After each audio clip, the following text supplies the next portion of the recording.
About probably a year after I came into Quakers as an attender, one of the Israel-Palestine conflicts flared up again. And of course I had my own narrative about it that I'd been brought up with, and the connection with Israel was really strong in the synagogue. It was part of who I was and part of the whole ethos of Judaism, that there was the connection with Israel. So when this came up, it was a shock. I heard different narratives.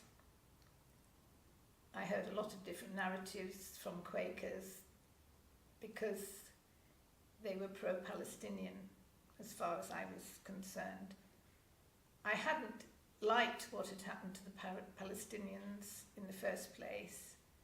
I didn't go to Israel, although I was expected to after being in Habanim. I was expected to go and make Aliyah at the age of 17. People were sent to work in kibbutzes and everything else, and I said no, I didn't want to. Partly because I was concerned about what had happened to the Arabs, and I'm going to call them Arabs because at that stage, because they were called Arabs then. I heard for the rest of the time about all the atrocity that the Arabs, and then later it was called Palestinians, had, the bombings and the rockets, and there was always a justification for defending yourself. I had that all from the narrative from the Jewish side of the story. Added to the complication was that my brother is deeply practicing Jewish and very pro-Israel at that time, and would send me all sorts of information written by rabbis and Israelis who were experiencing it, and their experience was coming from what they heard in Israel. Maybe propaganda, maybe not. And I had this real problem with the idea of truth. And the worst part of that was that a couple of Quakers who I'm really, really fond of, and I still am, but at that time it shocked me, said Israel should never have been created, and they disagreed with the creation of Israel. So that was a real shock. And because I knew quite a lot about Israel, I was sort of co-opted onto a group which was looking at what could be done about the Israel-Palestine conflict, and trying to bring forward the work that was being done by Israelis to try and alleviate the situation at a great cost to themselves was really an uphill struggle. People didn't want to hear that, and it made me realize that they didn't want to hear my narrative any more than I wanted to hear their narrative. And that was a huge conflict, and that time I sort of worked on it and then sort of fell to pieces with it and said I can't stay in Quakers. But I'd been in Quakers for a whole year by that time, and I just said I was going to come one more time to myself and then leave, but I couldn't.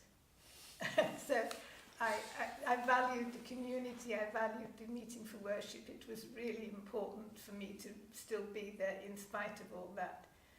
And the next thing that happened was that I was sent to the Brussels conference about Israel-Palestine, which was traumatic for me. I don't know whether I was the only Jewish Quaker there, but I certainly was the only one with a different narrative. And each of the workshops felt like accusatory condemnation. It was a litany of the Israelis have done this, they've done this, they've done that, they've done the other. And my gut reaction, again, was a feeling of guilt, shame, and also defensiveness. And I realized that that must have been what the Israelis feel like as well. And I thought to myself, how do Quakers ever think that they're going to get any positive outcome from pointing the finger and shouting about it? It was not loving. it was actually felt to me like hating. And the one person that understood that was Jean Saru, who's the clerk at Ramallah Friends meeting. And she talked about speaking truth to power, but with love. And I took that to heart, because she knew, because she would have been accused of all sorts of things by Israelis too. You know, your people sending rockets, your people sending suicide bombers. It would have been the same feeling for Palestinians as it was for Jews, and it wasn't going to help anything. So I came away from that, and we had a meeting for worship, and all through the meeting for worship, one after another person stood up and said what the IDF had done and what these people had done and this whole demolition and that, one after the other with hardly any gap between, until the clerk said, you know, we can't have this, not the clerk, the elder, yes. We can't have this, please leave gaps between the ministry. I didn't feel it was ministry, I felt it was accusations. I was by that time I was in tears. And it came into my head, and I feel that that was through the Spirit. The words that come from the Gospels, forgive them, Father, forgive them, they know not what they do. And I really felt that so strongly, because of the propaganda and the justification for what they've done. And it silenced people. But this has been an ongoing difficulty, because it keeps coming up again and again. And I couldn't understand it. I felt very strongly that I was being attacked, and this made a schism for me all the time with Quakers. It had been fine up till that coming along. I came into membership the next year, having talked seriously with Hartley Gilman about it, and he said to me, you've got something you can give from the inside. And that reminded me of Margaret Fell writing these letters from the outside, who are not, you know, if you write from the outside, you're going, why are they telling me what to do? They don't know what it's about. But if you do it from the inside, it's different. And that's what the Jewish groups who are trying to bring peace can do, because they're from the inside. They're not standing outside and saying, you are doing this, you are doing that, that's wrong, this wrong. So I was encouraged to do that, and so I did become a member. I left it for a while. I just sort of said, I'm not going to do anything with Israel-Palestine for the time being. I need to recover my equilibrium. And then came the Gaza invasion. That was at, we were at yearly meeting gathering, but we had vigils outside our meeting house about it, and I held the placard, we are all God's children, because that I've worked with Muslims for 30 years, and I have a deep respect for Muslim people, and I've been called their sister, even though they know I was Jewish, because I worked with them. And some Muslims from across the road where our mosque is came and joined us for that vigil. And one of them was somebody I'd worked with and I hadn't seen for a while. And so when we recognised each other, we hugged one another, because we'd been quite close. And that was a beautiful experience, which was noted by the Quakers in our meeting, so that the next day at meeting for worship, somebody stood up and said, if a Jewish Quaker and a Muslim woman hug one another, isn't that something special? That it wasn't the grudge against the people, it was the situation, it's what they're doing, not who they are. I think that brought that home. Then we had the yearly meeting gathering in Bath with the statements and the boycott things, and I got the flack back again from my Jewish cousins who read it in the Jewish Chronicle, which was, you know, headline news, Quakers have done this.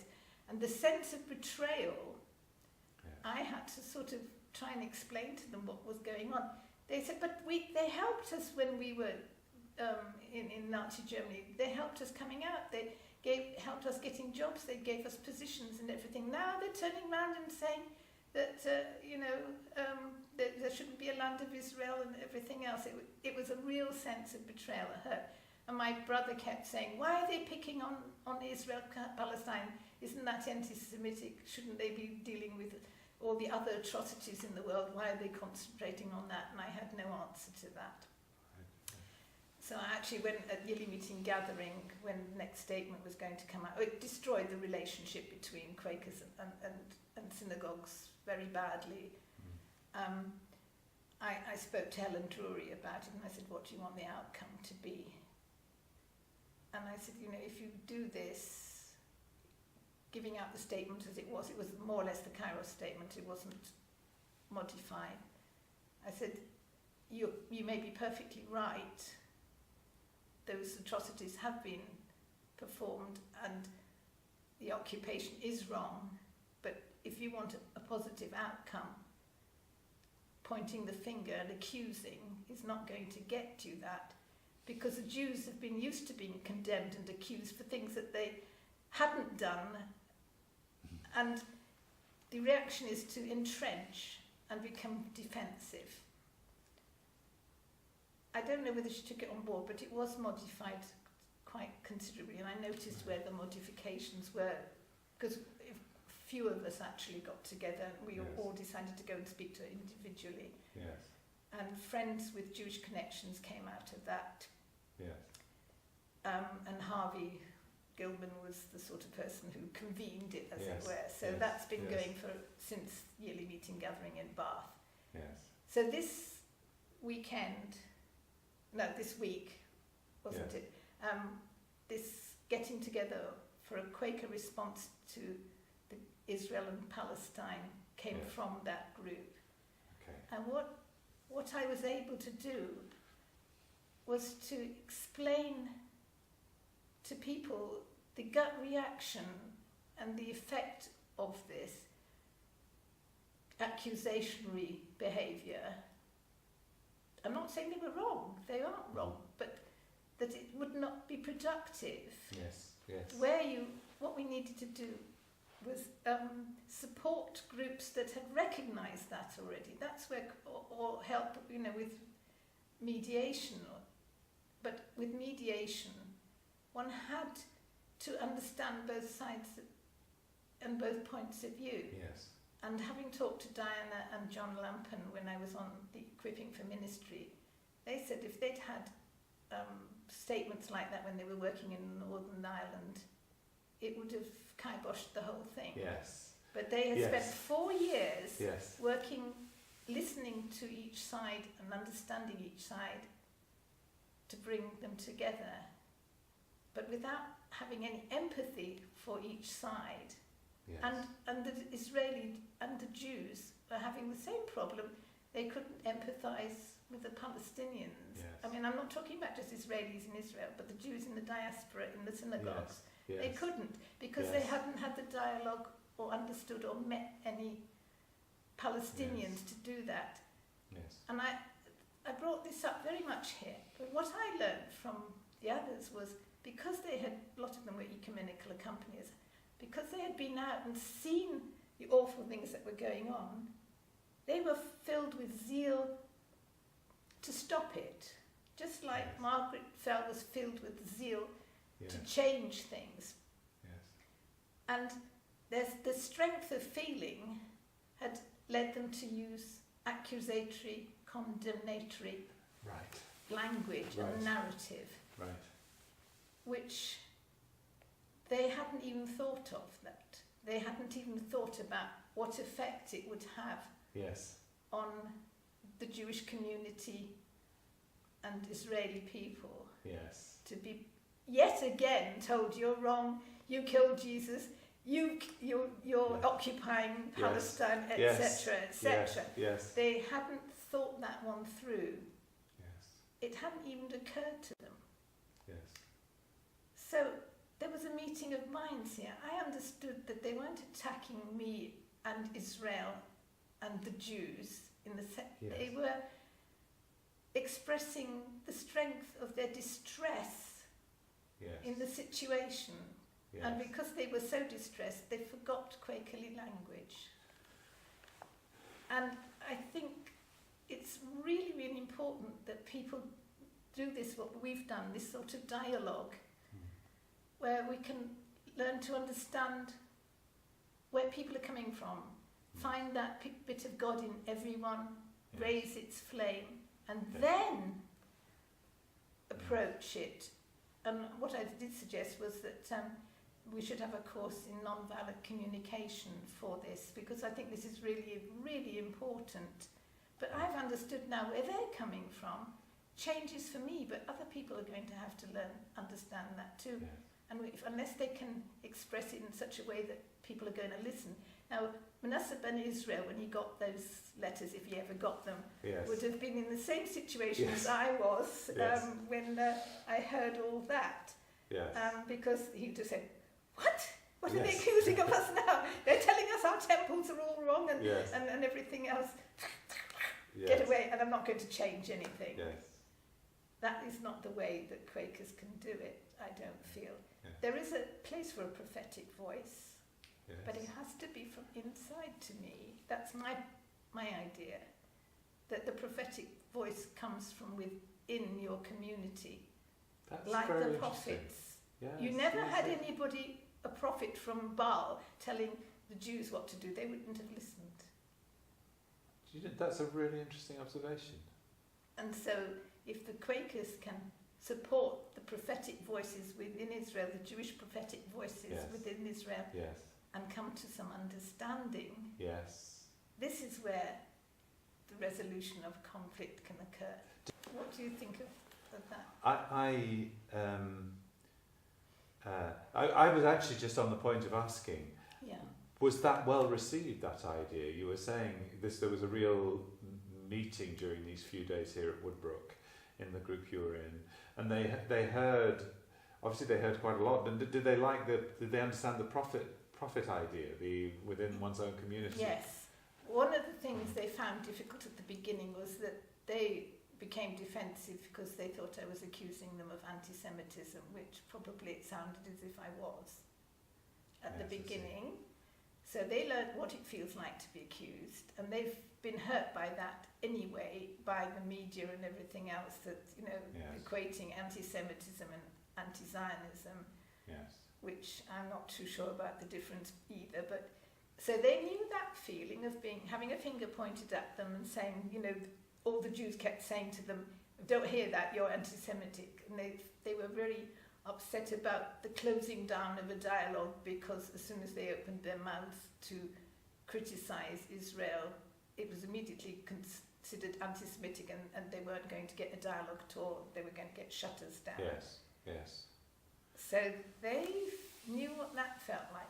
But at the end of the course, actually, quite a few people said it was wonderful to have the Jewish input. We were four of us. It was John Yes. and the others, as well as me. I'm the most involved in Judaism because I've not come out of it. Yes. But the journey that I had with EFM was to see whether I could be Quaker on the Quaker side of it and understand their narrative and leave the other one behind, or whether I had to combine the two. Yes. And that was pulling me to pieces. Yes. And at the end of this journey, I know I have to combine the two, and that I might be somebody who can show people how to handle the situation, to help them with empathizing, to see if I can get them to step into shoes. Yes. But I also have to learn to empathize with them, and that was a process that started. Yes. That the strength of feeling was causing that. The horror. One person was absolutely devastated here about the house demolitions. I'd heard of them before, so it wasn't a big shock for me. Yes. But they were really, really upset about it. Yes. And hearing that from them, I began to understand how that could have happened, that accusatory, condemnatory voice Yes. which I didn't recognise as Quakerly. Yes. And I still find that difficult, Yes. and I don't know how I'm going to get over that, because that seemed to be against this idea of that of God in everyone. It was speaking truth to power, but without the love that Jean Saru had talked about. Yes. And I said that in my ministry, that without love, you're not going to get anywhere. Yes. So that's where it's come Yes. circle, as it were. Yes. Yes.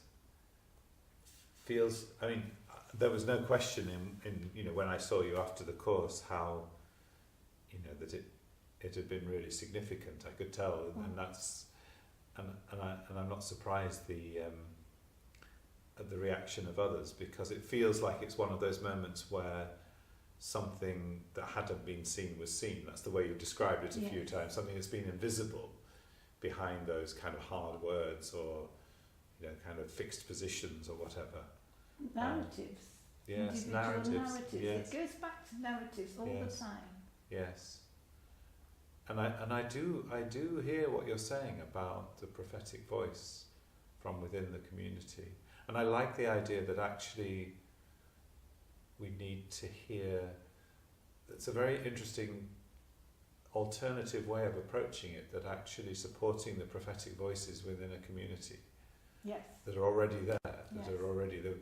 If there, it's that kind of it's a Quaker confidence again, that there will be in any community that of God at work, trying to come through, that there's a voice coming, trying to penetrate like into the... Competence for Peace, and those other organisations, like the parents who had their children killed both in Palestinians and Israelis, who came, instead of taking revenge on each side, came together in love. Yes. That was so Quakerly. Yes. Well, it wasn't just Quakerly. Yes, it was yes, just, yes. That's what it should be. That's how I feel anyway. It should be. Yes. It's a lot to think about, isn't it? No,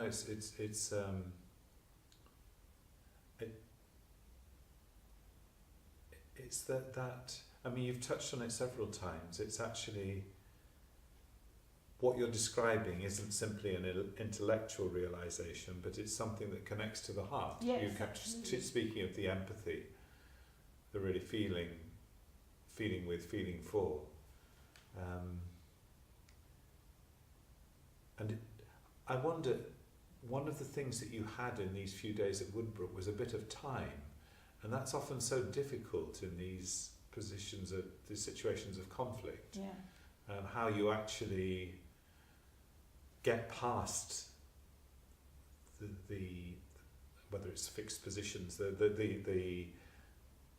unloving positions, if you like, to be able to penetrate to something more deep where change can happen. That's not an easy process. No, and that's another thing that Quakers do so well, is that they listen to one another. Yes. So we have opportunities to express ourselves without being interrupted or argued with. And that, I think, is one of the very special things about Quakers. But they also need to listen to the people outside as well. Yeah. And if they can, empathy, I think, is everything. Yes. Understanding where the evil has come from, Yes. and approaching it in that way, saying, yes, we feel that you're doing something wrong, but we want to feel why you're doing it. Can we come into your sphere and understand what the reasons are, so that we can, if we're going to act as mediators, that's what mediators do. Yes. We need to know and be trusted by each side. Yes. And if you condemn and point a finger, you're not going to gain any trust at all. Can I just make a connection with what we were talking about earlier? Yeah. Which just it's in a sense I'm feeling my way towards it, given what you've said. But the New Testament writings, and you've several times in there talked about the finger pointing. Yeah. I was making the point that these, at this stage in the early Christian movement, it is within the Jewish world, and I am sure that the groups there, it's by the end of it, it's as if there's two communities emerging. But during most of that time of the writing of the New Testament, it's within Judaism that there's a kind of struggle going on about what is it to be true, and actually to hear. The Christian community, one of its understandings was of being a prophetic community, that the Spirit is speaking in us in the way that was promised for the Messianic age. Yes. That was the kind of, that this is Jeremiah's prophecy being fulfilled, that actually the law being placed in the heart. And it's a very painful process all round, getting to that point of separation. But that painful process is the fault line, is where all the conflict is within that story. You get it within Judaism between the Orthodox and the Reform. Orthodox don't believe that Reform Jews are real Jews. If you were married in your Reform synagogue, it's quite difficult to get into the Orthodox synagogue, and that's a small part of it, but yes.